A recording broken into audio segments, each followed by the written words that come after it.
բայց ի՞նչն է տրամաբանական իմ ասացի մեջի բացատրությունը ո՞րն է, կամ գիտեք ի՞նչն է, այս Եղոյանը երևի մանուկ հասակում ինչ որ դառը հուշեր ունի ձորի կամ մնացածի հետ կապված, կամ երևի կյանքի մեջ զանգվի ձոր չի, չէ ինքը, չգիտի ինչա, որ այնտեղ կարելի է գնալ այդ գետում լողանալ, այսինքն լինել Երևանցի քաղաքի տղա մյուսը էլի,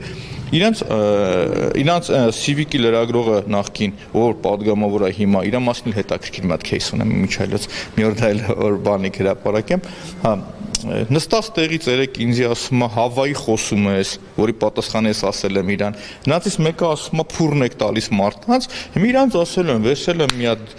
փոքրիկ գիրք, նշումներ եմ անում այդ բառարանում հատուկ ձեր լեքսիկոնը եւ ես ազգային ժողովի ամբիոնից սկսեմ այդ լեքսիկոնով խոսել ձեր հետ, որի հետ դուք հաշտ եք ժողովուրդ եւ չփորձեք ասել, որ դա բանից դուրս է։ Եթե պատգամավոր իրան թույլ է տալիս, ասի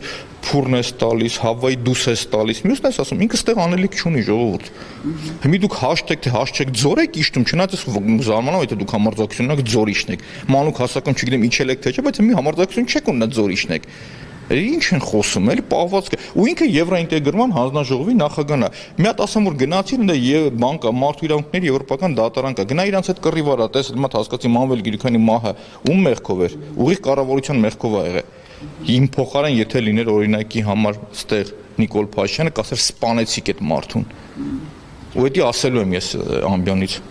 Պարոն Մանուկյան, տեսեք, երբ որ ազգային ժողովի ձևավորման մասին էին խոսում եւ ընդդիմադիրները քննադատում են, որ սա լեգիտիմ ազգային ժողով չէ, ձայնագողություն է եղել, ԲՀԿ-ի մանդատներն են գողացել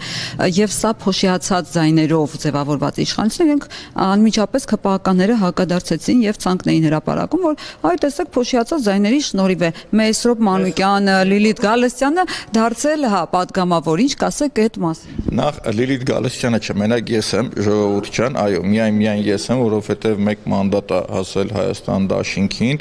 եւ այս պարագայում ասեմ, ես շատ երջանիկ եղել եմ որպես ավականիմ, գործունեություն ավականիում տարել եմ, շատ ուրախ կլինեմ, անկեղծ եմ ասում, որ ես չլինեմ ազգային ժողովում եւ իմ փոխարեն լիներ ներկայացված Բարգավաճ Հայաստան կուսակցություն, իրանք ձայնագող են, իրանք ընտրությունները կեղծող են, ուստվերի պես իրանք հետևելու է այդ փաստը։ Ես նորից ասեմ, իմ համար պատգամավոր լինելը ինչ որ Մանուկյան Մեսրոպի կենսագրության առաջի կետը եղել ազգային ժողովի պատգամավոր կամ բարձր չինովնիկ։ Մի հատ իմ կենսագրությունը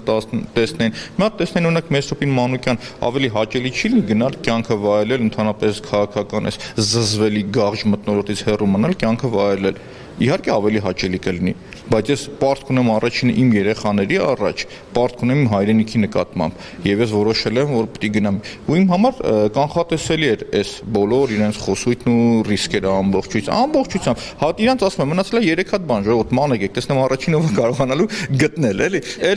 Ինչ։ Չեպե է դա։ Չեպե չի, մի որ մեկն է չեպես անցածից որ ասեմ։ Որ մեկն էր, այսինքն բոլորին պատրաստ է, չէ։ Ես գիտեմ, չէ որ իմ կինս տեղ է աշխատում։ Իրանք չգիտեն, իրանք կեսը գիտեն որ հետապնդել են իմ կնոջը։ Ես լավ գիտեի որ աղբորս թեմայով են խոսալու, ես լավ գիտեի որ չգիտեմ մահացած հորս թեմայով ու абսուրդը գիտեք որ իրանք խոսում են իմ կողքի մահացած մարդկանց մասին։ Բարոյական սահման պիտի լինի, հասկանում եք։ Իրենք խոսում էին, չնայած այդ թեման արդեն փակել եմ, չեմ ուզենա անդրադառնալ, բայց Ծովինար Վարդանյանի այդ թեման արդեն փակել եմ։ Ես օգնականին հանձնարարական եմ տվել ու անկեղծ է, շատ ուրախ կլինեմ, որ իրենք գան կարող է դատավորն ու դատախազը մի քիչ զգաստանան։ Հենց абսուրդի ժանրից բաներ, կասեմ 3 հատ մնացել է, 3 հատ ժողովուրդ ման եկեք, տեսեք որոնք են այդ 3-ը։ Ու դրանից հետո իսպար կսպարվեն, իրանք էլ ասելիք չեն ունենա ու իրանց պատասխան տալու ժամանակն է գալիս։ Հրուցուն ջան 8 տարի իրենք իշխանության են 8 տարվա մեջ իրենք եղել են բազում առերևույթ հանցանքների մեջ, իրանք եղել են մեր պետությանը վնաս տալու մեջ, կոռուպցիոն գործակների մեջ։ Ուրիշ բան չեմ ասում, ուրբաթ օրերը երեկոն եկեք նա Սարյան փողոցով քայլենք։ Ժամանակին, ասում Կիլիկիայի գարեջրի շշի հետ երազող նկարողները այսօր նստում են առանց հասկանալու գինու բաժակը պտտում, ես չեն էլ հասկանում գինին որ կոմոպտի պտտեմ բաժակը, լուրջ գլխով հոտ են քաշում, դմդմ ցնում են որ հասկանում են գինուց։ Նորմալ է դա։ Հա, բայց պարոն Մանուկյան, տեսեք, նույն ազգային ժողովում ամեն դեպքում Արցախ են կորցրել, պատերազմ է եղել իրենց օրոք, բայց իրենք են այսպես հարձակվողի, հոխորտացողի դերում։ Ընդդիմությունը առայժմ, ինչ մենք տեսնում ենք այս օգոստոսի 2-ից սկսած նիստերի ընթացքում, պաշտպանվողի լավագույն դեպքում կիսապաշտպանի դերում է, այսպես ասած, եթե ֆուտբոլային տերմինոլոգիայով ասենք, հարձակվողները իրենք են, ո՞նց է սա բացատրում։ Տեսեք, դա իրանց մարտավարությունն է, իմ օրինակով ասեմ, երբ որ փաստերը ներկայացնես, միանգամից 8-9 հոգի սկսում են քեզանից խոսել, ակամայից մի ասենք թե խոսել են այս մարդիկ։ Եղանը հելավ, դուրս եկավ, խոսեց, ինքն էլ չհասկացավ ինչ խոսեց երևի թե։ Հիմա իրան պետք է պատասխանեմ, թե չպատասխանեմ, էլի։ Այսինքն, հա, այսինքն ստացվում է, որ ձեր ասածպես կիսապաշտպանի դիրքում է դիլինում, բայց ես կարծում եմ, օրինակ շատ-շատերի համար մեր կողքով ասել եմ արդեն, էլի, կհրապարակեք, չէ, իմ սենյակում մտածում գրատախտակ փակցնեմ եւ անարգանքի սյուն ստեղծեմ, ասես նկարները կպցնեմ, երկուսն արդեն ունեմ ովքեր են, տակը գրեմ երբեն, չէ, չեմ բացայտում, վերջում ամեն մեկի 2030 կարող է շուտ համալրվի գրատախտակը, ստիպված հրապարակեմ ես, էլի, հա, բայց հա, ինչ է կանելու այդ անարգանքի սյունին գամբար։ Տեսեք, ամեն մեկին ով անպատասխանատու հայտարարություններ արել, շատ բարեկիրթ եմ գնահատում իրենց աշխատանքը, իրենց ասում եմ, որ ժողովուրդ խնդրում եմ ձեր ասածը հիմնավորեք կամ ներողություն խնդրեք։ Օրինակ Թագուի Ղազարյանին, Լևոն Լևոնյանին հիմա առաջարկել եմ, եթե իրենք իրենց ասածը չհիմնավորեն փաստերով, իրանք էթիկայի հանձնաժողովով,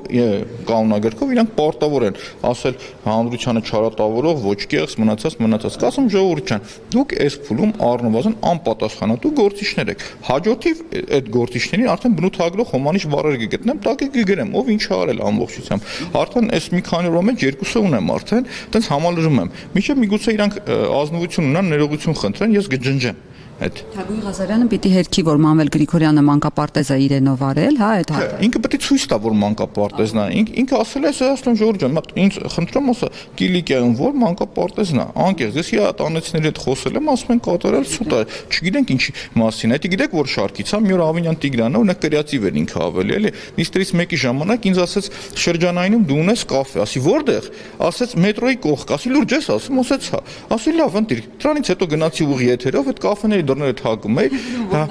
ասում էի Ժորժ ջան, մատ բերեք հաշվետվություն ինձ տվեք, ասում եմ, բայց դու ով ես։ Ասում եմ դու ավականի ես, հարկայինի աշխատող չես, բան չես, ինչ ես եկե։ Ասում Տիգրան Ավինյանն ասել էս կաֆեն իմն է։ Ասում են չէ, լի բան կատակ է կար, մտու գնում էի մյուսն էի թակում, պարզվավ բոլորն է տերեր ունեին ու չունեի ես այդ կաֆեն, էլի։ Հիմա իրանք կարան Տիգրան Ավինյանից վերցնեն, բայց Տիգրան Ավինյանը ժպտում էր, խնդում էր, հետո հասկացա որ պետք է չասել։ Հիմա նույնն է իրանցն է։ Ինչ որ տենց անկապ բաներ են իրանք խոսում, ասում օքեյ, ասեք, ես խնդիր չեմ տեսնում։ Հա, ու իրանց մոտ գիտեք ոնց է, իրանք սուտը ասում են, հետո սուտը հերքում են, հետո այդ տրոլինգի հաճախորդ դառնում են իրենք իրանց մեջ, հավատում են դրա մեջ ու ապրում են այդ բաբլի մեջ։ Այդ ամենահավոր։ Գիտեք ինչա, սուտը խոսում են, ասում են դե սենց բան կա, բայց դա այդպես չի, հետո ասում են չէ դա այդտենց է, ուտրա վրա սկսում են կառուցել բուրգը։ Այդ է խայտարակությունը։ Ասում են մի խոսում են տնտեսությունից կամ մյուսից։ Ցանկացած բանավեճի պատրաստ են ուղիղ եթերով ու ռեկլամենտով, բայց ոչ թե իրանց բանի բաբլի մեջ։ Դուրս են գալիս, մի հատ կաֆեում նստում ենք, մի քանի հատ քաղաքացի գալիս է ուղիղ եթերով։ Ամեն ինչը քարը քարին չթողեմ իրանց մասնագիտականը։